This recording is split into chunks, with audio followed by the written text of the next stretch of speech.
So when you go to a restaurant and there's a sommelier coming out to you and he would say, look, I have this wine. It's wonderful. It's so tasty. It's made of grapes and it comes from Europe. You wouldn't accept this type of wine. But when it comes to coffee, you're completely right. We would say, yes, it's a strong coffee. It's made of beans. It comes from Brazil. And most people are satisfied. This was Philipp Schallberger, managing partner at Kaffeemacher. Welcome to the Coffee Chronicles, the podcast series in which Deloitte explores the trends, innovations, and personalities of the coffee industry. Have you ever wondered why most coffee bags in stores don't provide much information about where the coffee comes from, what kind of beans they contain, or how the coffee was processed? Why is that? And how can we tell where our coffee comes from if it's not written on the bag? I'm Daniel Laude, and to get to the bottom of this, I spoke with Philipp Schallberger. Philipp knows coffee inside out. He's won the Swiss Barista Championships twice, been a judge at competitions, he's a licensed Q-grader, advises roasters and coffee startups, and he hosts the Kaffeemacher podcast, which I can only recommend. So who better to ask? In this episode, Philipp explains why coffee packaging usually provides relatively little information, where the coffee that we drink in Switzerland actually comes from, and what we can know about the origin and type of our coffee, even if it's not written on the bag. Enjoy our conversation. Philipp, for this one, I don't know, how do we start? Do I welcome you because you're my guest on this podcast, or do you welcome me because we are in your studio today? How do we do this? Well, I welcome you to our, we call it very modestly House of Coffee. But yes, you're welcome in the House of Coffee, but I'm really happy to be on your podcast. Yes. And the reason you guys have such a fancy studio here is that you have a YouTube channel on which you have videos for all applications, all topics around coffee. And the one I'm even more thrilled about, and also long-time listener, first-time caller, first-time in person, getting to know you, is the Kaffeemacher podcast, which I can only recommend. It's in German, most of the episodes, some are in English. So in any case, I would recommend for our listeners to listen in. And the cool thing about this one, which I really like, and this is why I'm following it for such a long time, one episode is about the supply chain of coffee. The next episode is about coffee research. The third one is about trading. You have such a mix of topics. It's really never getting boring. Yeah. Thank you. Thank you for the shout out. And yes, it's actually a journey we are doing, and I myself, for the podcast I'm on, because we are learning all the time and we just want to share what we learn. So in that sense, we are a learning company, and everything we know or everything we learn, we want to share with our audience, with our communities. That can be via articles, via podcasts, via YouTube videos. And while as the videos on YouTube, they have an enormous reach because we have also really popular machines that we test. The podcast episodes, so they're more in depth in a let's say more meta topic.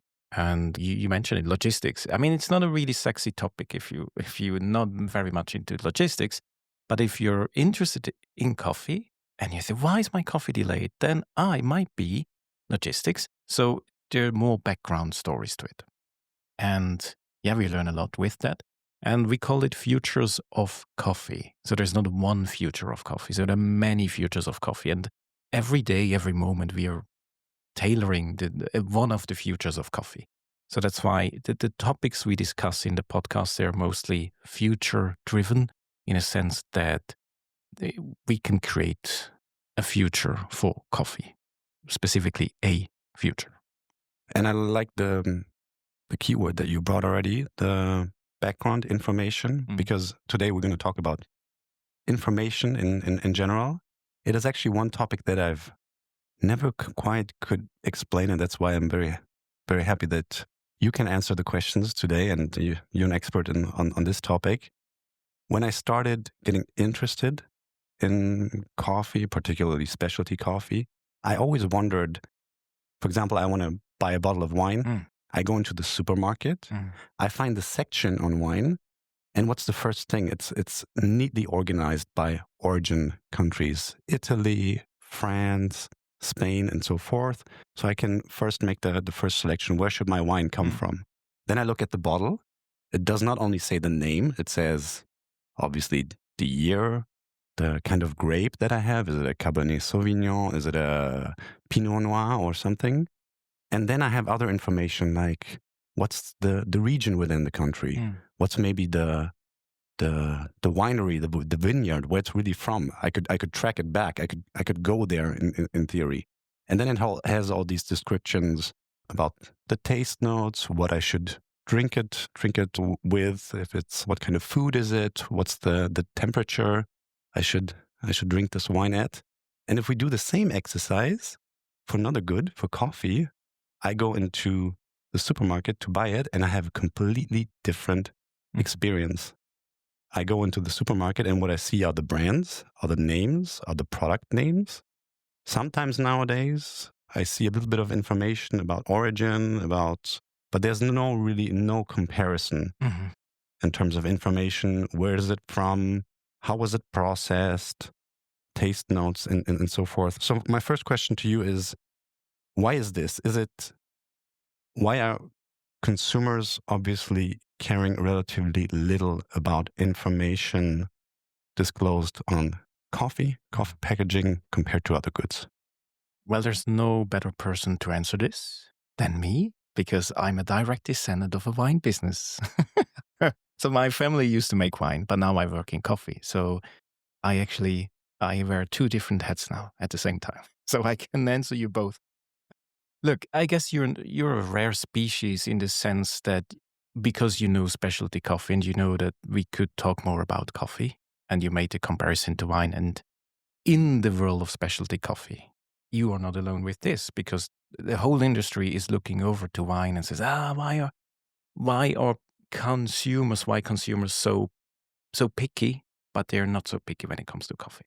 So you're absolutely right. But at the same time, I see that, so when you go to a restaurant and there's a sommelier coming out to you and he would say, look, I have this wine. It's wonderful. It's so tasty. It's made of grapes and it comes from Europe. You wouldn't accept this type of wine. But when it comes to coffee, you're completely right. We would say, yes, it's a strong coffee. It's made of beans. It comes from Brazil. And most people are satisfied without even knowing it comes from Brazil.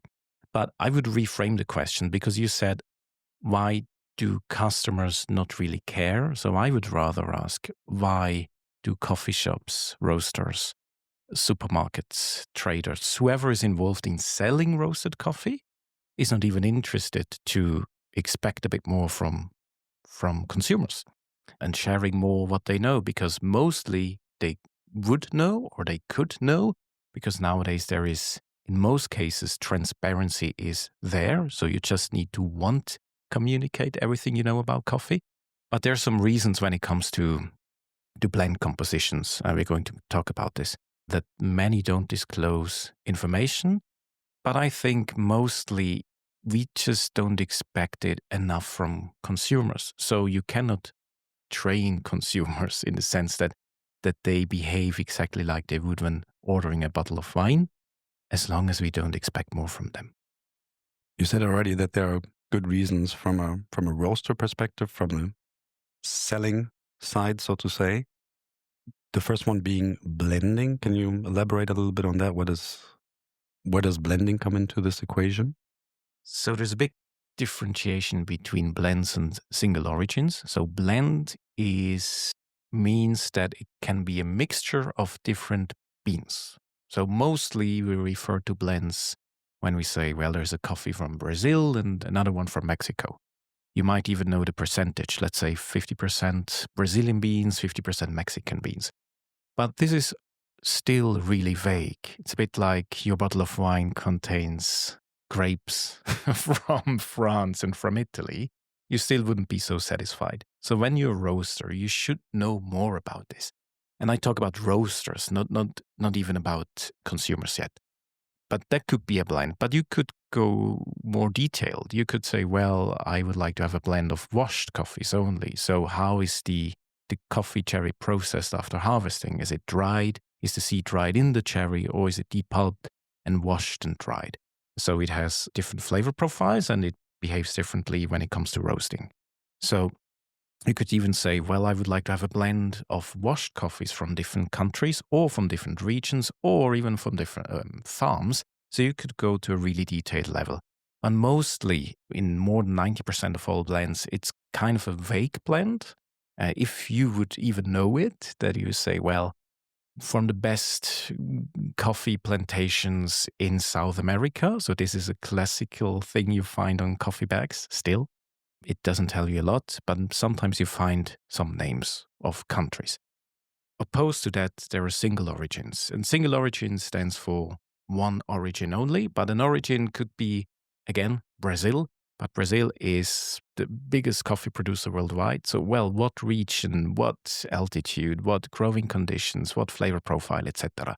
So the big differentiation is between blends and single origins, but in both categories, you can go down on a granularity that tells you much more about how the coffee has been processed or how it could taste like. And then I assume if you say that in a blend, it's not written usually 50% exactly that bean or another origin, is that because if they then substitute it, then the roaster or the producer can play a little bit more about with the blending, with the percentages, with the shares of A classical criticism from specialty coffee industry towards a bigger coffee industry would say, well, it is really intransparent because these big roasters don't know where the coffees are from. Could have been in the past, yes, but nowadays it's really tricky not to know where your coffee is from, especially also when it comes to EUDR. So by law, you have to know where coffee comes from. But yes, you're right. It gives you a lot of peace of mind as a bigger roaster when you have branded coffee or you have a brand, a blend brand. So we all know some really famous coffee blends, especially in the German market. So the golden bag, let's say, the golden bag always has to taste like the golden bag every year, throughout the year, every day. And there are heavy users. So if a heavy user of the golden bag says one day, it's different, then the company has a big problem because the heavy users are the most important tasters of a blend and of a brand. So by saying, well, it's just a golden bag and it's classic, let's say, it gives you a lot of flexibility to substitution because there's fluctuation, volatility in prices. There is volatility in supply. There is volatility in politics, in geopolitics, and coffee just absorbs every movement that is out there. So by having a flexibility to adjust a blend and to substitute one origin with the other gives you a lot of peace of mind. So that's why many roasters, most of the roasters, refrain from disclosing all the information they would actually have. And what instead probably is the goal or the strategy? You said it already. Yeah. One thing is price, right? I mean, especially we live in times where the coffee price has been so high for such a long time like never before. And well, today is the 21 November 2025. And we have to state this because every tweet could change the world. Yesterday, there was a new tweet, and now there's some articles as well, that said, well, all the 40% tariffs on Brazilian coffee has been lifted. Right? So there are no more tariffs on Brazilian coffee. So but the strategy on adjusting blends is twofold. So one is price consistency, and the other one is sensory consistency. So price, we have, as said, really high prices. So roasters start to substitute some origins, and with origins I imply coffee, green coffees. Let's say the Brazilian coffee, they're going to substitute with some, let's say, Robusta from Vietnam, or a wash coffee from Peru. They're going to use a wash coffee from China, for example, because price. The other thing is flavor profiles. And this is also important. So it's not just a price-driven business. Yes, it is in some categories, but when it comes to premium categories, price is already higher for consumers in the premium category. So, and many roasters choose more complex coffees. But also flavor profiles change because there is climate change, but there is also migration. So back in the days when I've been making blends for a big roaster in Europe, one year we had in one of the standard blends, in a premium blend, there was a coffee from Huila, Colombia, a really classical wash profile, a bit fruity, like red berries. But that season, there were many people moving away from rural to urban areas. And those people, they traditionally have been picking coffee cherries. So there was a shortage of pickers, which led to the fact that the coffee cherries that just sat longer on the tree. So they got overripe. And then in a big region, most of the coffee has been picked later than usual, a couple of weeks. And that led to a more fruity, nuanced profile that I would say is wonderful. And I would have scored it 2 points better on an official cupping scale, but we couldn't use the coffee, so we had to refuse the delivery because it was, let's say, too good or it was too fruity and didn't match into the sensory profile. So it had to be substituted with another washed coffee from another region in Colombia because there was nature and there was migration, which led to the fact that the coffee would have tasted differently. But you don't want to do this because the golden bag always has to taste like the golden bag.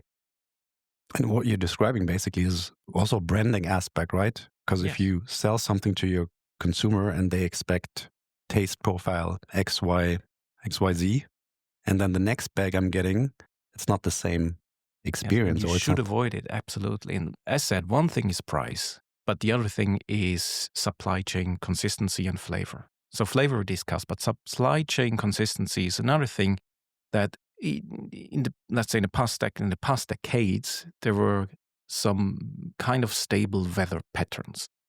And it quite classically, many bigger roasters, they tend to vary buying coffee from the northern and the southern hemisphere because they have opposite harvest cycles. A classic is Honduras and Peru. So in Honduras, you have harvest season, whereas in Peru, the coffee is still growing, and then vice versa. So you would always have access to fresh coffees. And if one season goes really well in Honduras and the one in Peru as well, you're lucky. If one goes if there's less crop or there's less harvest and the other one has more, then you're starting to adjust your numbers depending on the country you're sourced from. And also it could balance out prices. So maybe the differential, so kind of a quality premium per country might be higher in one country than on the other. So you start to adjust your numbers and you can switch between two origins. That is possible because a very generic profile, and I really want to say a generic profile, washed profile from Honduras and Peru, they share a lot of similarities, especially when it comes to darker roasted coffees. You wouldn't taste the difference. I wouldn't. So many roasters use it to balance out needs, to balance out volumes and prices. And we find this more and more, that roasters source from Northern Hemisphere and Southern Hemisphere countries just to have more stable supplies. and another aspect for this whole disclosure of information, origin information, processing information is simply the regulatory framework, right? So what disclosure guidelines are there, if any? And there are very few. So I could say this bag contains 100% roasted coffee seeds. And that would be completely fine. Okay. And no one would ask what it is. So that's fine. And you find a lot of coffee companies. I mean, go to your next supermarket and you will see this bag contains 100% roasted coffee. Some say coffee seeds, which I really like because this is even more precise than coffee. You could also say 100% Arabica or 100% Robusta. But this is up to you. You don't have to mention it. But if you start saying it's a blend of Robusta, then you have to say the percentage. So you have to name the percentage. So once you give more information, the more you are attached to a certain law. But the less information you give, there is less regulation. So, but if you want to give more specific information, then you have to be really precise. So once you say it's 100% Arabica and it's a blend with coffee from Brazil, this wouldn't be enough. You would have to say with coffee from Brazil and so exactly forth. Yeah, and Colombia. But would you do this? No, because you would like to substitute. You want to have the flexibility to substitute coffees when it comes to supply shortages, price increases, etc. So the legal framework actually acts as an incentive against kind of. Yeah, you can put it like this. Yeah. But I think you've alluded to that already in one or two sentences. There's actually a case to be made to put more information on the coffee labels from a roaster perspective, in terms of selling, in terms of marketing. What would you say is that case? It's interesting because it's a discussion about trust and it's a discussion about storytelling. So I see both things, right? On one hand, you have bigger brands mostly, but also smaller brands, but they display a lot of trust, right? Because it's a trustful brand and you can rely on it. Let's take the example of the golden bag again. Every time you buy a golden bag, it tastes like the golden bag. So that generates a lot of connection, even though you know no one in this company, but you know it's reliable. And that creates trust. On the other hand, you find a lot of storytelling, but when it comes to smaller companies mostly, because they're more specific stories, because you buy less volume, and by buying less volume, you have access to smaller producers. So the bigger you get, you need more flexibility. The bigger you get, you're not buying bags anymore, you're buying containers. Container has up to 20 tons of coffee in it. There are many producers involved in creating 20 tons of coffee. But when you're a smaller roaster and you roast, let's say, 10 bags of coffee from one producer, of course you have different access to stories. And of course you would display the producer's work and you can tailor a story around the producer. This is your advantage when you work on a smaller scale. You would have access as a big company, but you would have 1,000 times small producers in one coffee. And you can't technically, you cannot tell the story of 1,000 producers at the same time. So one is branding, the other one is storytelling, and I said trust. But I have a kind of a genuine criticism or skepticism towards brands. So I don't believe a brand only. And I guess it has to do because I make coffee too. So I just don't trust a brand. So I really want to know, what's the purpose? What do they really do? And I cannot just drink coffee anymore. So when I have to, I drink coffee. But if I can choose, then I really look closely where they source the coffee from. So I don't really care about roast degree, etc. if I have to choose, because every roasting brand knows it best for themselves. But for me, there are no compromises on a sourcing level. And so that's why I have this skepticism about branding only. And I really would like to know more. What I've noticed, however, in the last 5 years or a few years, is that coffee, also in the supermarket, contains more and more information, at least a little bit on origin. Maybe you find one product, one bag of coffee from that brand has this single origin. Exactly. Another one, another one. So the producers or the roasters are starting with this. Mm-hmm. Is it something that you see coming from them, or is it from the demand side, from the consumers who want that? I guess it's a double reaction. So first, it's a reaction from supermarkets, like from bigger brands, because there are smaller brands that started to tell individual stories. And then bigger brands and also supermarkets reacted on it, which is good. And then consumers react on it as well. And because people buy feelings, they don't buy flavors. And we see it as well. So we have a wide range. So we only do specialty coffee in the sense that all of the coffees we source, they have 82 points or more in the official cupping range. But I also know that not everyone is interested in a 90 plus coffee that tastes like jasmine and raspberries because I just want coffee. That's right. So we have a little bit of everything for everyone. So we have coffees that taste like coffee, we call it, or we have coffees that really don't taste like coffee. But speaking with flavors, I guess this is really impossible to reach people. Speaking with stories and feelings, yeah, that's I wouldn't say easier, but there's instantly more connection. I'll give you two examples of what we do. So one is a coffee from Mexico, from a project we call Toca. So the locals call it La Parti, and which means the ones who cure Mother Earth. It's the project title the producers gave themselves because they say, well, we regenerate soils and we cure Mother Earth. So there's a really strong bond between producers and nature. It's a Nahuatl community. So there's a really spiritual approach to agriculture and life as such. And the coffee is getting better every year. And we roast it as espresso, but we also use it as a longer coffee, a lungo. And the story we tell, we've been working with these cooperative, now it's in year 5. So there were ups and downs, but now it's on a really good track. The coffee is getting better every year. And I would say in 2 years, there will be a really banger coffee. It will be fantastic. Some people say, wow, I really like the coffee, but I don't mind the story. Others would say, I love the story, but I don't like the coffee, but I buy it anyways because I love the story. So here you have the proof, right? So we have for one product, we have 2 different kinds of customers. Another one is a producer in the north of Nicaragua. She's called Doña Maria. A woman of 65 years. She's living on a small farm with one of her sons, and she's having less than 1 hectare of land and making great coffee.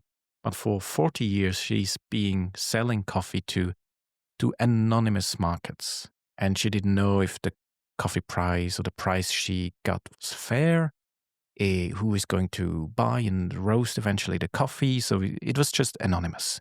And it's what coffee has been for many decades. And then at one point, 5 years ago, our partners in Nicaragua, they got to know Doña Maria. And she said, hey, look, there's a different model of trading coffee. Let's say it's kind of direct trade. And then we got to know Doña Maria. And then my business partner Benjamin has been there. I've been there too. And now we buy her whole harvest. So now she knows where the coffee goes to. And she knows how much she gets because she makes a price. And end of story. But just by saying, hey, look, here we are. And what do you need? And we buy everything if you want. So we flipped the whole script. And that is a story that, well, many people kind of felt touched by this because it's also an old woman alone on a farm. And many people thought, wow, this is, it felt kind of a connection to Doña Maria. The coffee itself is not a crazy coffee, but the story is tragically unique. So it shouldn't be unique, but it's kind of tragically unique. And that's why this coffee sells off really, really quickly. And which one is the story that you would say you get more feedback on from the customers? I would say it's the Mexican one, Toca, but also because Okay. it's a standard coffee, so we have it throughout the year. But every time Doña Maria is on the shelves again, so, Doña Maria's coffee is back. And I see people say, they have this connection to a story that we then have the responsibility to tell this story correctly and not making up something and not just making it really, really shiny or something. No, we try just to portray what's happening and try to communicate this to customers. But of course, we know the do's and don'ts of storytelling, but we're not allowed to use alternative facts. But it's enough just to tell sometimes what's happening at a place that is so distant and most of the coffee drinkers would never see in their life. What we have prepared for this episode is if we don't have any information, if we don't know anything from the packaging, Okay. we can still look at some different data, some other data for Switzerland, for example. That's the import data. Where does the coffee come from in Switzerland? That's processed, that is also then partly exported again. But what we've prepared for this episode is to look at the import quantities 2025 from January to September. And what we see there is that most of the quantity, around 55%, come from only 3 origins. Yeah. That's Brazil, Colombia, and Vietnam. And I think Brazil and Vietnam are not so surprising because they are the largest producers in the world. But Colombia, I would say, is an interesting one. Yes. Colombia is interesting for 2 markets, I would say, for a Swiss market and an American market, and for the local market. So Colombians drink a lot of Colombian coffee, rightly so. And also it's really tricky to import coffees from other countries. As in most, As in most producing coffee. countries, Yeah, right? exactly. And there's a lot of Colombian coffee that stays in Colombia. And these local markets, as we call it here, often overlooked. But they're getting more and more important, because if a local market, let's say a Colombian market, if Colombians drink more Colombian coffee, there's less Colombian coffee for the rest of the world. And that's why there's, it's getting attractive and prices are going to rise, definitely. And same happening in India. I give you later an example. But yes, Colombia is attractive for an American market because it's so close. And traditionally, starting in the 70s and 80s, Colombia was one of the countries which was really famous in the US, but not for coffee, but for cocaine. And there's this effect of, it's always in the media, but they do coffee too. There's this effect of Greek yogurt during the financial crisis and the haircut in Greece when was it? A couple of years ago. The sale numbers of Greek yogurt in the US have never been so high as during the crisis in Greece. Solidarity? Maybe, or it's just, Greece, there is something. Oh, look, there's yogurt. Oh. Yeah. So traditionally, let's say, Colombian coffee has always been really big in the US until today, even though tariffs. It's not the cheapest coffee. Colombia per se is really interesting because you have different regions, and you find in Colombia, you find very different regions, you find very different flavor profiles. And there's the Cordilleras. So from north to south, that would be equivalent as from Sicily to Finland. So you have a long range of coffee regions. And yes, I mean, Sicily is different than Finland in many regards, and Colombia as well. So you find different profiles. So that's why coffee, or it makes it an interesting case for coffee buyers. In Switzerland, Colombia is really big. It's number 2. And in many countries, European countries, it's actually Brazil is number 1, and then Vietnam is number 2, which also coincides with the output per se on a global level. Colombia is number 3, but here in Switzerland it's number 2. And I would see 2 reasons. One is Nespresso, the other one is Café Crème or Lungo, longer coffees. So starting with longer coffees, the longer you have an extraction, normally the hotter it gets because you add more water, right? So some machine manufacturers then turn down the temperature, the brewing temperature, because you just would burn your tongue. So that's not pleasant. If you roast really dark, coffee loses all of its acidity, and it makes a longer beverage with a lot of water really bland. There's not much going on. It's really boring. If you add a little bit of brightness, let's say acidity, it makes it interesting because your tongue is physically reacting to acidity and makes it more appealing, makes it more surprising. And we see that in longer coffees with more acidity are more used. So because Switzerland is this sandwich country between filter coffee in the north and short beverages in the south, so you have this Café Crème, which is kind of I don't know, it's maybe a mistake in history. It was something, it happened. But here we see a lot of wash coffees that go into longer coffees. And the other one is Nespresso, because Nespresso is one of the toughest and strongest sourcing policies, how they source coffee. And there was a time when they used lots or nearly only washed coffees. So these washed coffees, it has changed, but washed coffees, because generally, or historically speaking, they were the clean coffees, so less defects, more reliable. And again, if you use 5.4 grams in one capsule, but you make an extraction of 50 mils in the cup, if you have no acidity at all, it will be kind of a blend experience. There's nothing surprising again. So you need a little bit of acidity. And Colombia produces a lot of coffee. It's stable and it's a bit more expensive. But when you make capsules, you have a big margin. And we should say here that for the people who don't know this, that really all the Nespresso capsules are produced in Switzerland. So that's the decisive factor here. Two other origins I found also interesting in the mix, because we don't always see them, or at least not in the first 5 to 10 origin countries in the Swiss mix. We have Costa Rica and India with 6 and 7%, which doesn't sound like a lot, but it's number 4 and 5. So what's the role of those two? It's interesting. So I had to think a bit about this. I mean, there's no evidence, but I have a really strong hunch. So Costa Rica first.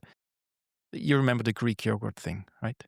So the more you talk about something, I guess the more appealing it is if you have a choice to choose something, because it's always present. Right? It's kind of a trigger information. So Costa Rica, there is a direct connection from Zurich to San Jose, Costa Rica, with Edelweiss Air. Right? So it's a bit like Latin America traveling for beginners, because it's really gringo. So Costa Rica is a bit like America. Everyone knows English. It's small. It's a small country. You have access to 2 oceans, right? So within a couple of hours, you go from the Atlantic to the Pacific. It's lush. It's green. You can bike. It's relatively, I would say, well, it's safe. I mean, there are bigger cities, right? But there is no army. It has a lot of green forests. It has reforested a lot of coffee. They have fantastic county marketing. They say, well, we are the first CO2 neutral coffee producer on earth, etc. Costa Rica has done a big deal of country and coffee marketing. And I would say this pays it really off. And it's also kind of reliable during a crisis, in the sense that a crisis for coffee consumers, because coffee gets a little bit more expensive for consumers. But Costa Rica is kind of a steady, reliable source for great washed coffees from Central America. So it doesn't really surprise me. I think it's different with India. If you look at what Switzerland and Germany have imported historically from India, is a mostly monsooned Malabar coffees and Robustas. So 2 kinds of Robustas, washed Robustas, like depulped Robustas, and natural Robustas. So coffee seeds dried in the cherry Robustas, and only few washed Arabicas. So Malabar, you heard the story about Malabar. There's, kind of this mythicism story that a ship, they transport the coffee to the English, and on the way from India to England, there was monsoon, and it wetted the coffee again, and they dried it again, and suddenly English roasters liked it. But it was really moldy and musty, but people liked it because there was very little acidity. So today it's been replicated technically in warehouses where you just re-wet the coffee seeds again. And so this coffee has really no acidity. It's really earthy. It's leathery. Some people love it. It's a really specific type of coffee. So I would say either you hate it or you love it. But there's a big market for it. And the big market is here because you can still say it's 100% Arabica, but it tastes like Robusta. And since we know that historically Germany mostly, and then Austria and Switzerland has been affected a bit as well by this, I would say really poor marketing of saying 100% Arabica is the better coffee. But you could replicate the Robusta flavor profile without using Robusta, right? So this is what Malabar lends itself. And then the Robustas that have been imported. In India, there is a tradition of washed Robustas, which is very, very rare in the world. So most of washed Robustas come from India, and they are fantastic. And especially Swiss roasters have an appetite for washed coffees, washed Robustas from India. Washed Arabicas, not so much.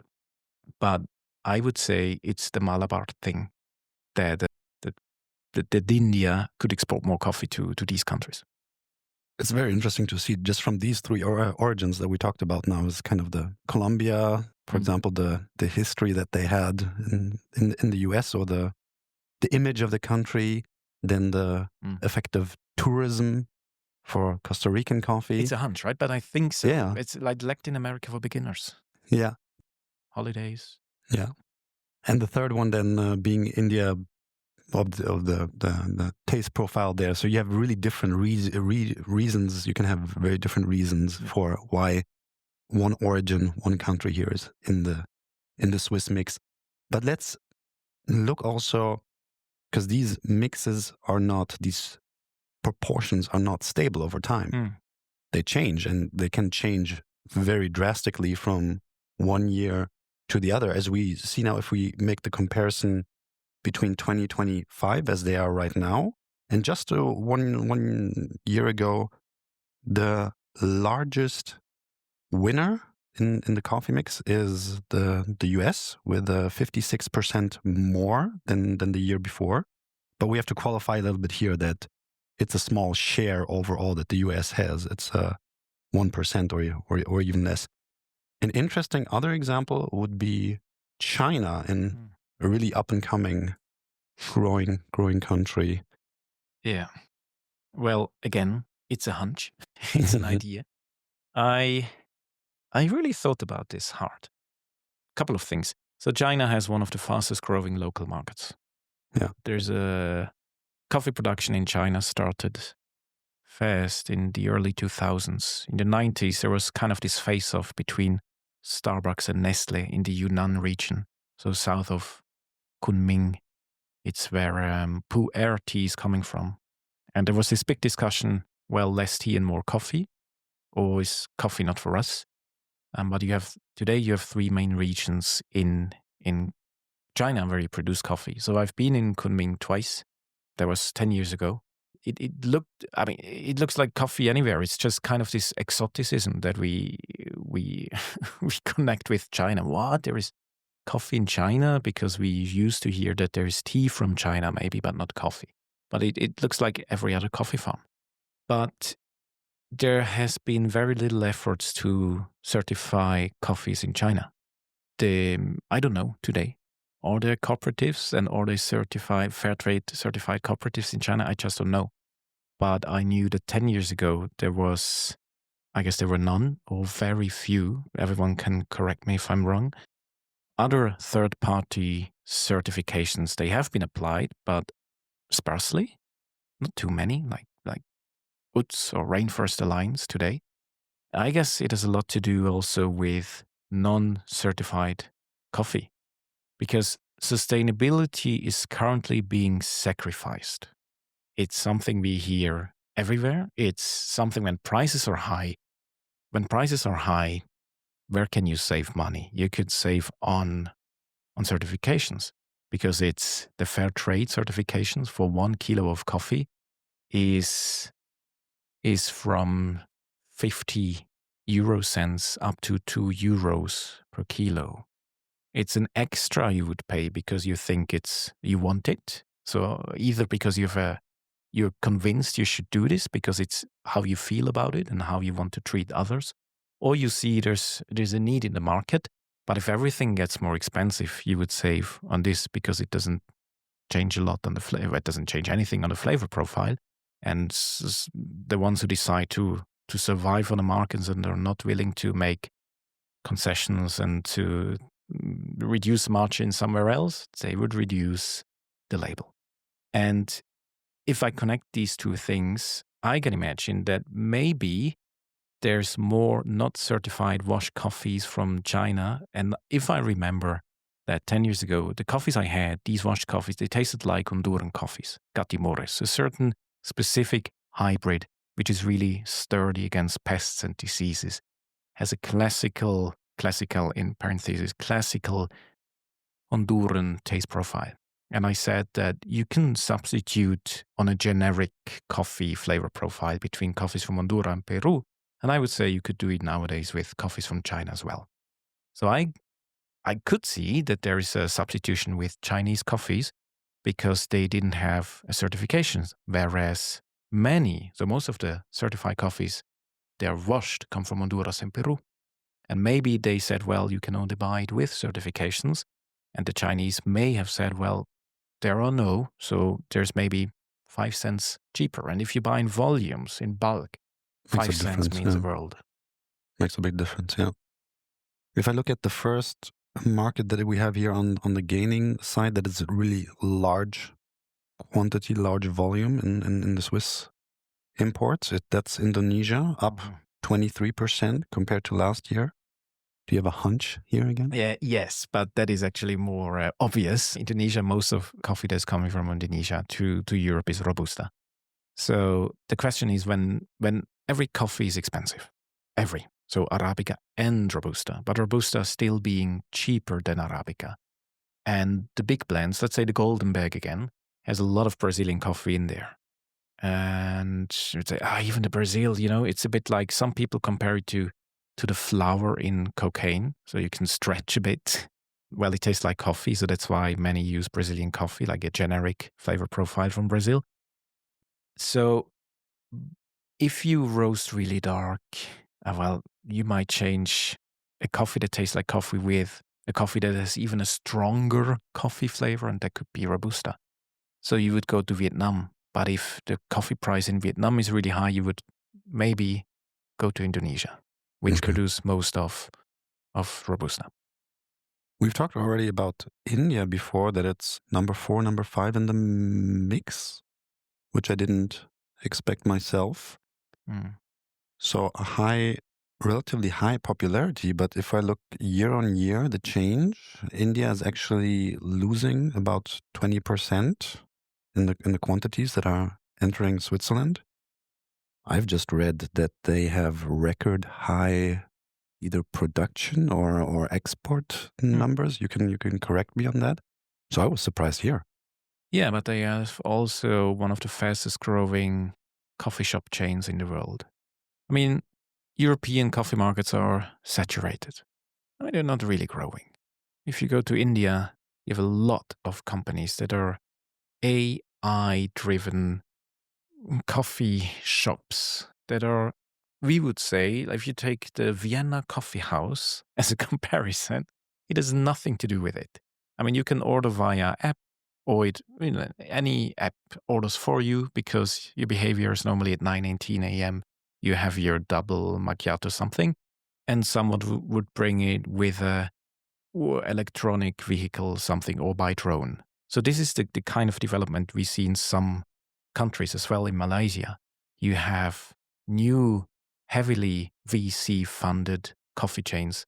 You also have it in Germany, for example. But in these countries, especially in India, you have a big appetite for coffee. So why would you sell coffee? Why would you export coffee if you have local markets? So local markets are so exciting because you have direct cash. You don't have to wait months or years or up to 360 days, payment terms for the big traders sometimes, which is absolutely crazy as a cooperative or as a producer. But what if you can just have payment term of, I don't know, 1 hour or 1 day, just pays you cash, right? Then bonding via stories. Well, if you have a coffee shop in a bigger city and say, hey, look, 20 kilometers south, there's a farm of I don't know, Akshay. Oh, I know. And he has this farm and he produces this wonderful coffee where there's much more connection. It's a bit like cheese in Switzerland. Oh, this is the Gruyere and I know the producer XYZ. There is more connection. So it's really attractive to keep the coffee and roast it for you, for yourself. And in the past years, when production was lower in India, India imported a lot of coffee from Brazil. Why would you import coffee from Brazil when you produce more coffee yourself? And why would you export it when the whole price is going up? Well, if you can sell it directly. So there's a big demand for Indian Robustas, but the market is really dried out. And especially the washed Robustas. And they have increased in price with something like 50% or more within 1 year. And it's not really going down. So there's a big shift. You can see big shifts, but obviously the magnitude of shifts is bigger in bigger production countries. And India is one of the top 10 countries. And here we see a big shift that has a lot to do with local market developments. I hope our listeners have some clue now or get some feeling about the the mix, the Swiss cup, so to say. If we compare that to other markets, let's pick Germany. Yeah. Same game again. We look at the import numbers. The first thing that struck me is we don't have a top 3 really here, not Brazil, Colombia, Vietnam, but closer to, I think you said, the world production distribution. By far the biggest players are Brazil and Vietnam, about 60%. And what's really interesting is if you look at the overall mix, it's way less diverse. It's way less structured than Switzerland. What is the Yes. reason for that? So historically, the cheapest coffees came from Brazil and Vietnam. Brazil and Vietnam are the biggest producers worldwide. So Brazil, a lot of the production, most of the production is heavily mechanized. And Vietnam, you have mostly Robusta, which has a high yield per hectare. So in Brazil, there was once I heard this comparison that one farmer in Brazil can work 12 hectares, and in Central America, one farmer can work 1 hectare. So I don't really know if it's true or not. I didn't do my own calculations, but it feels kind of right, on the right ballpark, and it's because it's mechanized and you work with machines, and you're definitely no one can compete with Brazil, no one, because it's just not possible, because the production of coffee is very different from all the other parts of the world. So that's why efficiency triggers lower prices, and lower price. Brazil dominates the market because up to 35% of this year's global production comes from Brazil. So cheaper prices you could expect from Brazil, and also from Vietnam, which produces mostly Robusta, but also in high yields. And it's not a quality thing. So you can have good Robusta, you can have some defective Robusta, you can have some great Robusta, but in really small amounts. But mostly it's about high yield Robusta. And that equals cheaper coffees. Now, in Germany, you have a really, really price sensitive market, and especially because you have one of the highest densities of discounters, and you have one of the highest densities of really bigger roasters, and of the highest density of private label roasters that serve other markets too. So you want to keep your machines running, and you may decrease your margin a bit, but you want to keep your machines running. So you need a lot of volume, and that comes from Brazil and Vietnam. And you have a big competition between private label roasters. You have a big competition between discounters. And that's why you have this focus on the 2 biggest suppliers, which is Brazil and Vietnam, and that coincide with the cheapest suppliers. And that's why it's on a, let's say, bigger scale, absolutely boring to buy coffee in Germany.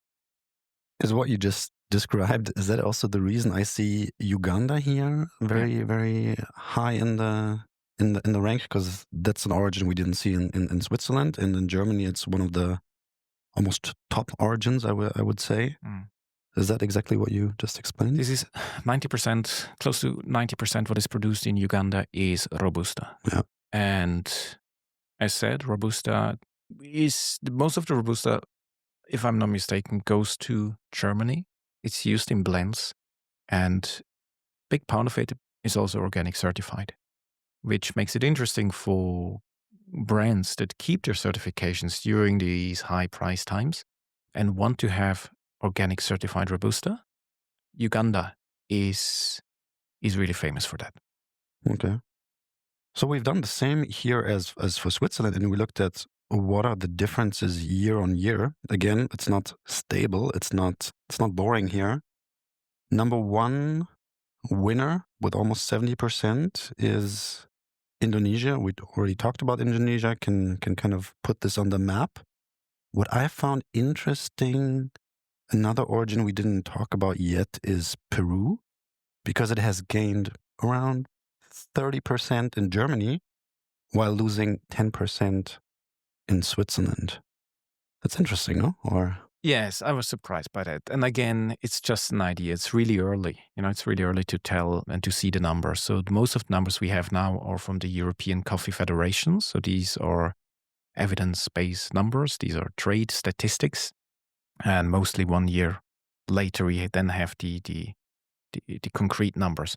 So for now, November 25, I just have an idea again. And my idea is, we talked about Peru and Honduras. So we haven't talked about yet about certified coffees, but most of the certified, and with certified I mean fair trade and organic certified coffees, traditionally come from Honduras and Peru and Mexico. But Peru is one of the champions of certified coffees, especially in the north. You have a lot of cooperatives that are double certified, like fair trade and organic, so-called FTO. And if you ever find a blend of fair trade and organic certified coffees in supermarkets, 100% chance that there's at least a little bit of coffee from Peru, if not all of it. Now, there's a growth in 30% in Germany, but I also said, well, sustainability, and in that case it implies certified coffees, is currently being sacrificed.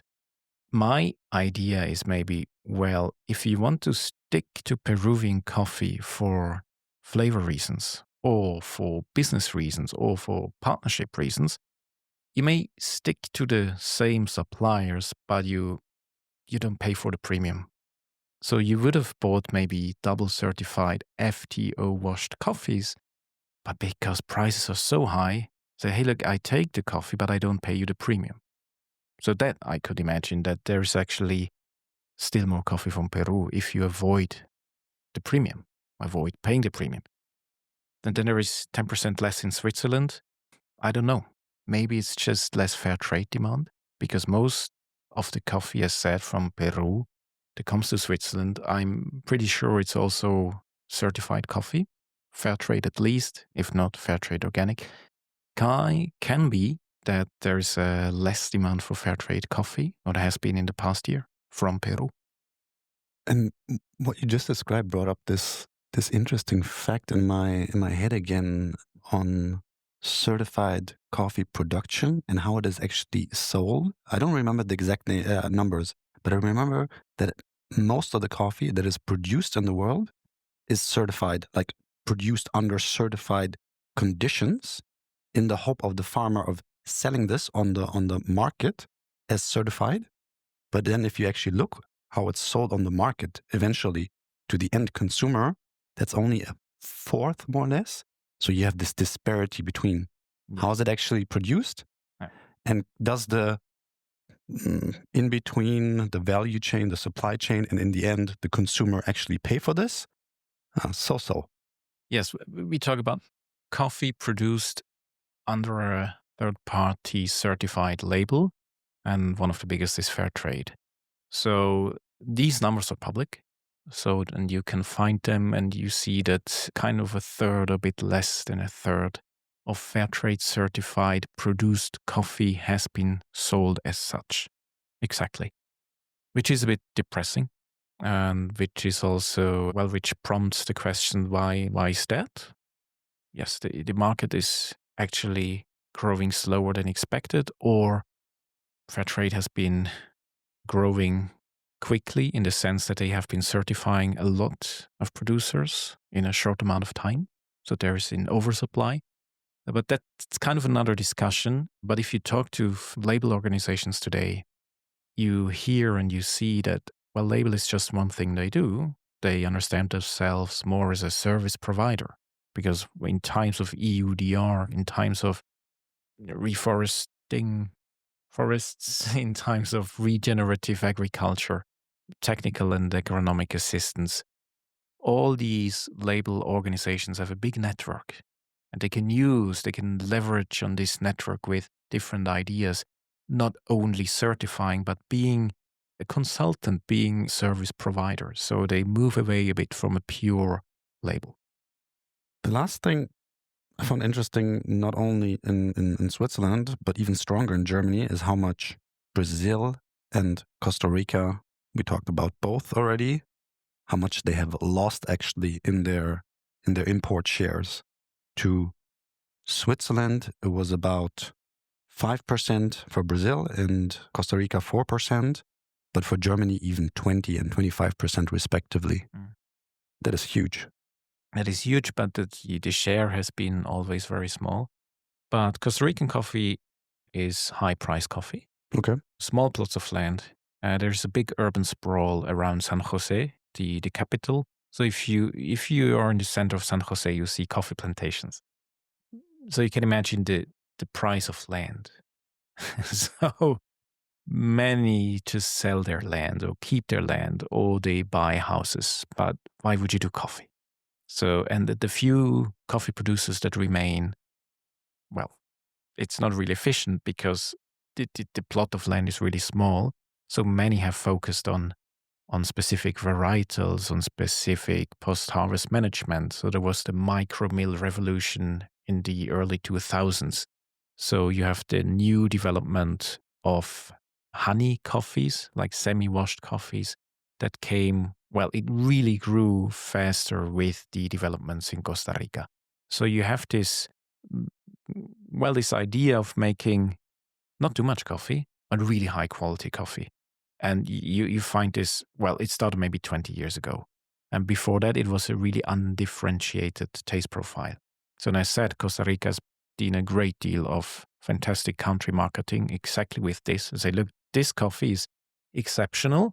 This coffee is really high price, but you get really high value. So you don't find, by definition, cheap coffee from Costa Rica.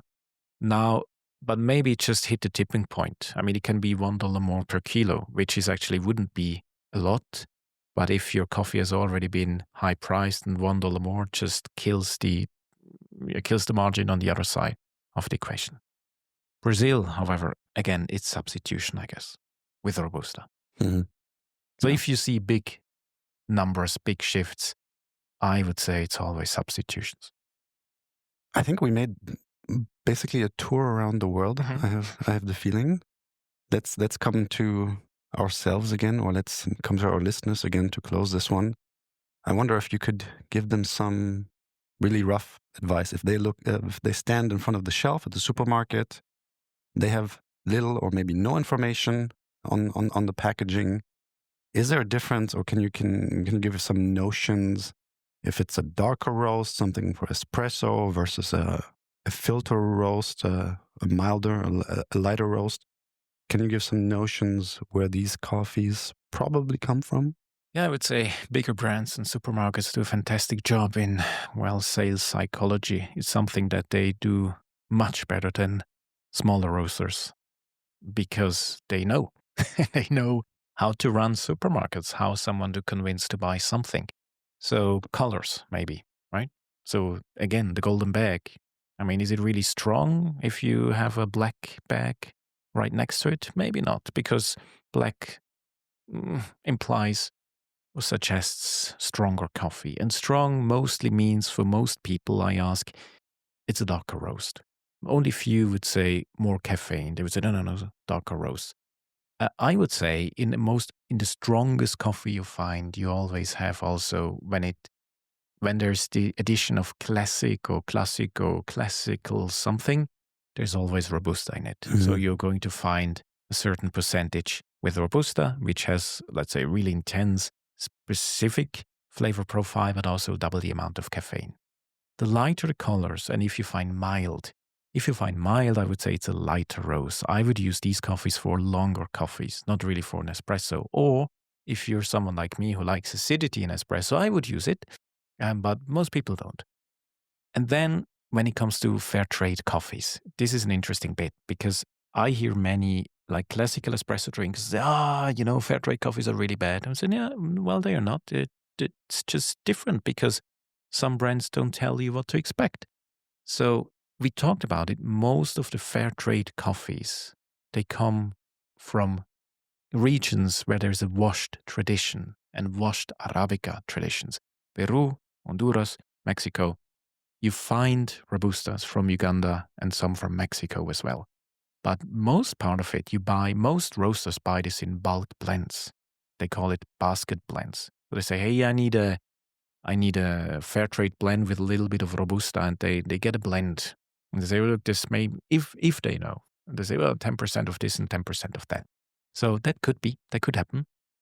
But most coffees are washed and high altitude coffees with a lot of acidity. So you can roast them really dark, but they still keep their acidity to a certain point. And as someone who likes really dark roast, like say traditional Italian style inspired espressos, you're not going to be happy with that type of coffee. So I would say if you read fair trade and organic, use it for longer coffees, unless they say it's an espresso. And then they have some Robusta in it. And then you can make more people happy with it. So this is my general hunch. Correct if I say the stronger ones are probably from Brazil, Vietnam, the darker roasts, and the milder ones more likely Peru, Honduras. The washed coffees, yes. I would say mild chests or a bit of acidity, and we call it also brightness, because acidity for many is like, oh, I don't want acidity in my coffee, it shouldn't be sour. Well, but I said it can add kind of something funny, kind of something exciting, mostly in longer cups. Maybe not in espressos if it's too intense. Philipp, thank you for this advice today. I said originally I always wondered, coming back to the wine analogy, I learned a lot today. I hope our listeners have too, and they can, on their next supermarket visit, be a little bit more informed or choose more informed. And I wish you the best of luck in your future endeavors with storytelling, the next farm that's going to come. Thank you. Thanks. This episode of the Coffee Chronicles is part of the Food Economy podcast series, produced by Deloitte Switzerland. In the food economy, we explore market trends and the future of food with expert insights. If you enjoyed this episode, subscribe and leave a review. Thank you for listening, stay tuned for our next episode, and see you next time.